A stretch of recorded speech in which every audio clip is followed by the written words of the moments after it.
come on up. Well, I'm delighted. I'm so happy to see you. Oh, you think I'd come to L.A. without barging in on you? Absolutely not. Oh, what's all this? Spring cleaning? No, I'm making a big decision. This one or that one?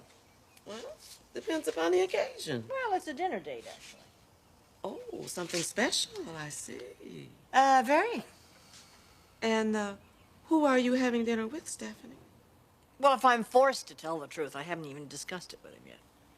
Can I take a guess at the lucky man's name? You don't know my mother. She can be very determined. I think it's great. But how does your dad feel? Honey, they were married for 30 years. And they've been divorced for 2. That's true, but... Well, for my mother and dad, it's different. How so? Well, they work together. They see each other every day.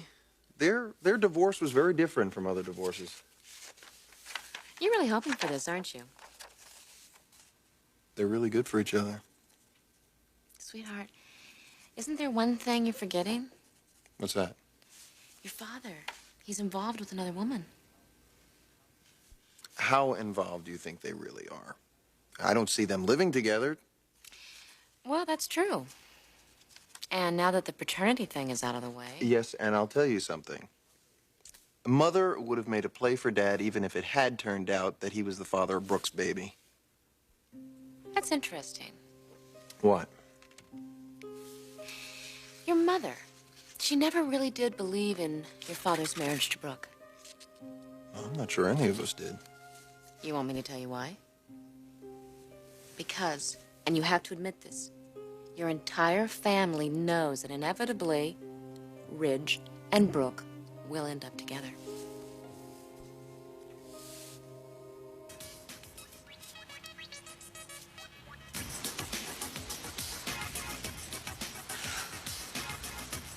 Oh, you make me sick. How do you look so good?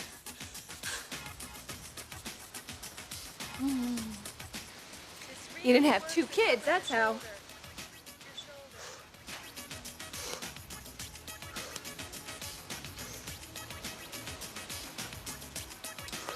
Well, good for you.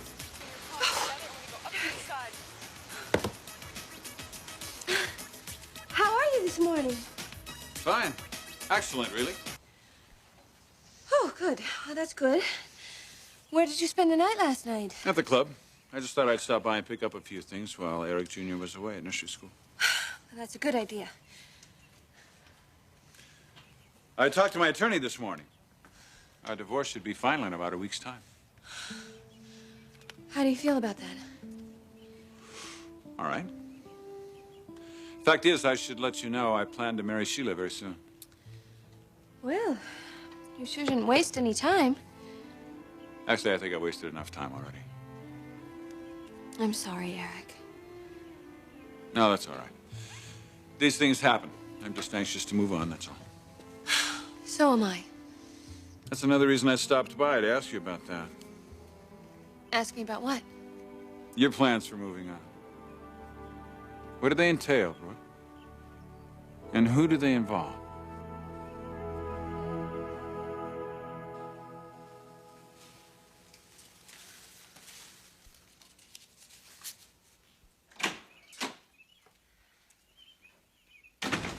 Good morning. Hi. When did you get up? Before 6.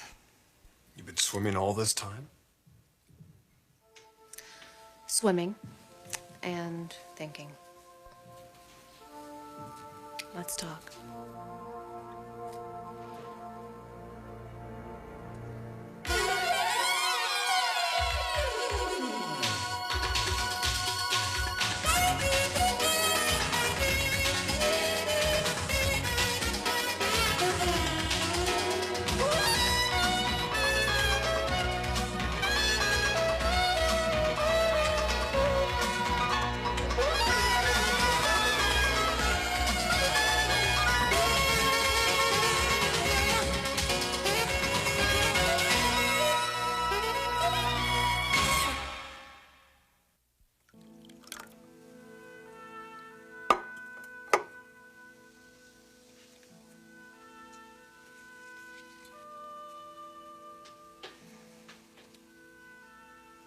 Sometimes when I sit on the bottom of that swimming pool, there's no sound, and it's so peaceful. I almost wish I didn't have to come up for air. Let's see, what would my wife, the shrink, have to say about that one? Could it be you're trying to escape something, huh? I do have something to say about that. You do that. No, I'm serious. I mean, there are things in life that you can change, and there are things in life that you can't change. 90% of the problems that my patients come in with are things that can be changed. We discuss their feelings, and they get in touch with the direction, and they move towards improvement. But my situation is different. This cannot be changed. You have a daughter with a woman who would love to have you as her husband. Those are the facts. Me discussing my feelings about those facts is somewhat masochistic. So what do you do? I learn to accept the things I cannot change. That's terrific. But like you said, acceptance is something you learn. That means it's a process. True. You're not there yet, Doc. You're still in the learning stage. Yeah, it's just going to take me some time. We both need some time. I'm still trying to learn to accept this myself. Yes, you said that yesterday. But you don't buy it. Well, I want to. Why wouldn't you? Reg, I've never seen you with that little girl, but I know what she means to you. Look, it's different when you're suddenly faced with the prospect of 18 years of responsible parenthood. That precious little baby all of a sudden becomes a very heavy load. None of this even touches on the other issue. The role Brooke plays in this.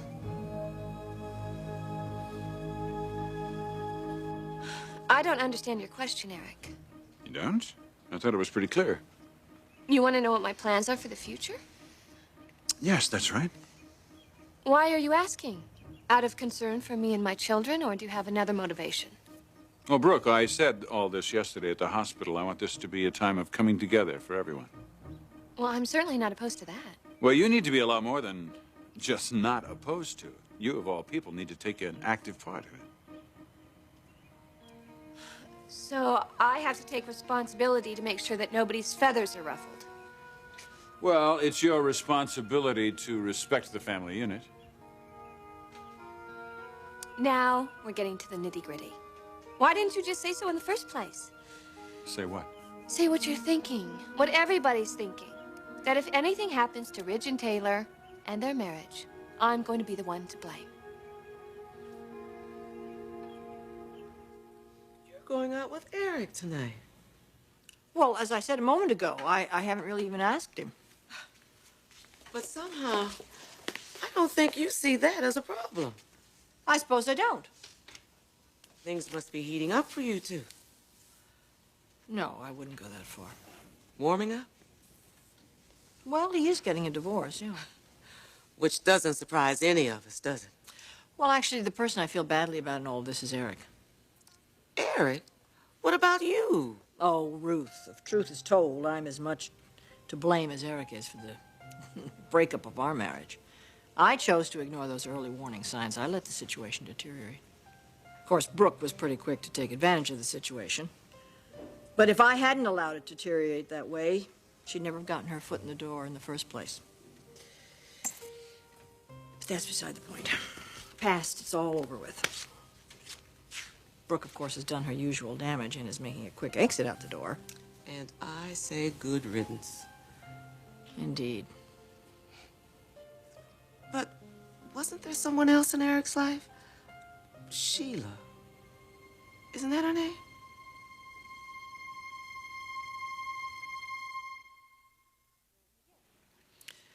Yes, he is. He's seeing a young woman named Sheila.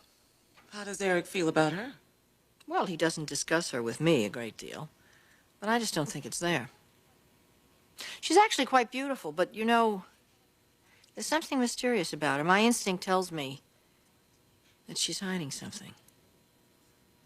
I just can't see Eric falling for someone like that. Oh, Stephanie, it would make my heart leap for joy if you two got back together. Well, I don't even want to think that far in the future. I couldn't.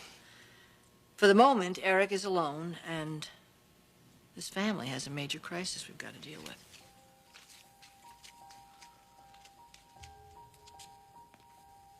It does sound like a situation that calls for leadership. Well, family leadership, of course. That's something that Eric and I have always been able to provide. Continue to provide. Don't sell yourself short. Well, it would be very effective, wouldn't it? If we could be seen as a family unit, as a couple. Brooke certainly wouldn't be pulling her shenanigans, would she? But that isn't the reason I'm doing this. I can be honest with you. I've always known in my heart I'd never find another man like Eric again. You know, I have given him the biggest part of my life. But then he's given me the same, hasn't he? And you just can't walk away from something like that. Not very easily. I pray to God I don't have to.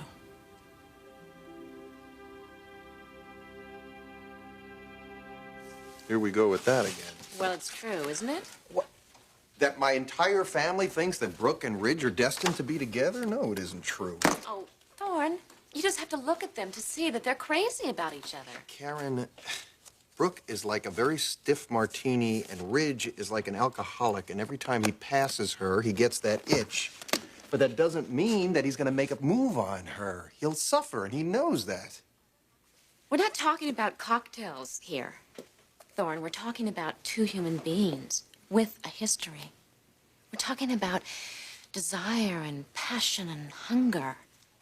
Oh, sure, they could hold that off for weeks, even months. But they see each other every day. They work together. In fact, I will bet in any given week, Ridge sees Brooke more than he does his own wife. Oh, I don't think so. All right, maybe you're right. Do you hope that I'm right? I'm a romantic, Thorne.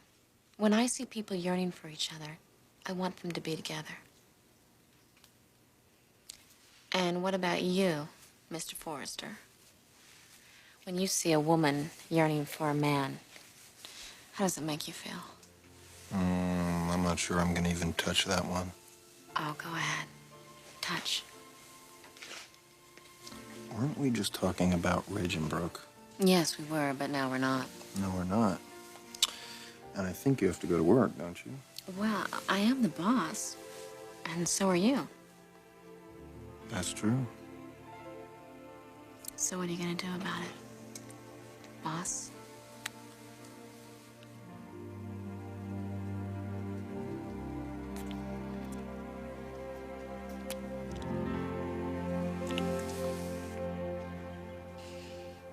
That is the position you're putting me in, Eric. I'm the bad guy. If anything happens to Ridge and Taylor's marriage, I'm the one to blame. You don't have to be so defensive about it, Brooke. How can I not be defensive? You're attacking my dignity. I was raised in a family, a very strong family, and I was taught family values. By the way, isn't it a little ironic that you're lecturing me about family values while I raise your child? And your son's child? Alone?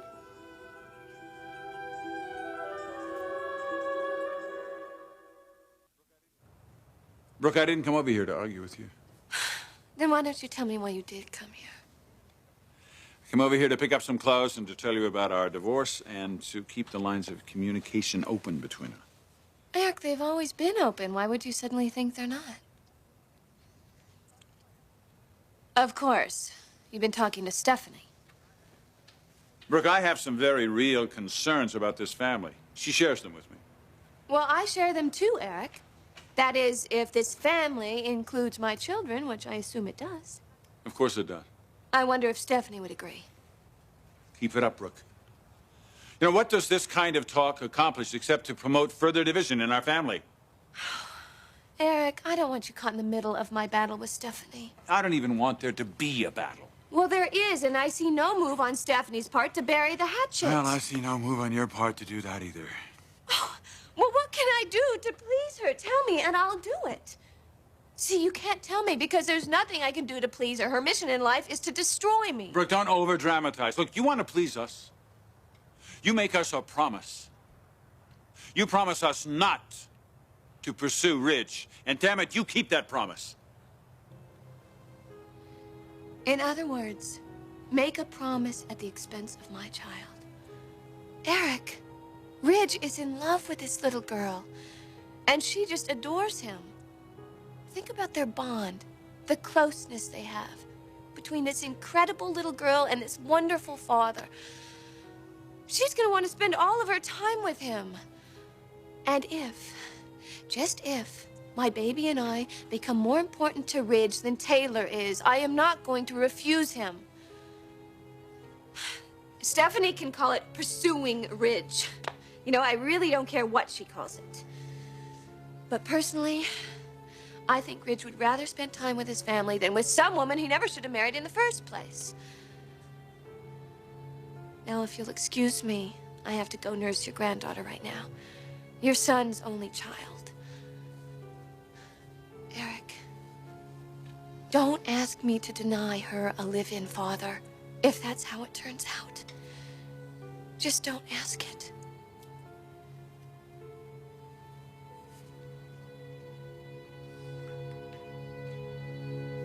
That is something we haven't discussed. Brooke, There's a reason for that. what's the reason? The issue here is me and a child. Fatherhood. That's what I'm trying to cope with, and Brooke has nothing to do with that. I know that's the way you see it, Ridge. No, it's not just the way I see it, it's the way things are. For you, yes, but not for Brooke. I mean, she has an entirely different agenda, and if you don't recognize Of that... course I recognize it. I know what Brooke's after here. She has the hots for me. I realize that. But I can't let that bother me. Look, I'm swimming upstream against a very strong current here. I'm recently a father to a daughter who doesn't even live with me. Look, I'm just trying to cope here. And on top of everything, I've got a major fashion show coming up. It's stress time, Doc. I'm sorry. And I know that things are tough for you too. But it's nothing like what you're going through. It's just that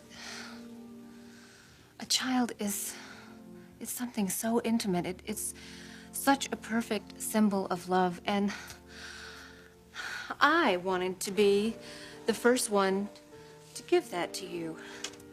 And I know it sounds really selfish, but I feel cheated and robbed of an expression of love. You and Brooke share something that you and I should share, and I'm really having trouble rising above it. I think that you need to focus on the positive things that we do share. Our home, our life together, those are ours. Brooke has nothing to do with those. That's only a start. There are lots of things that you and I share together. Just the two of us. Like what? Like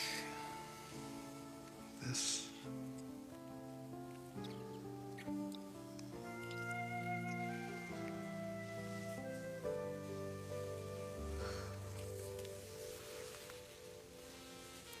What else?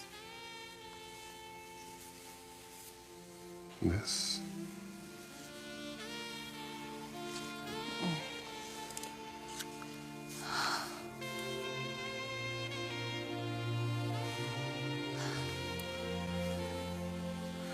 Anything else?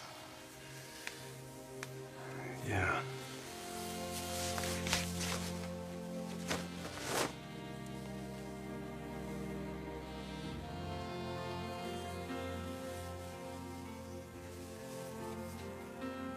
Poor Brooke.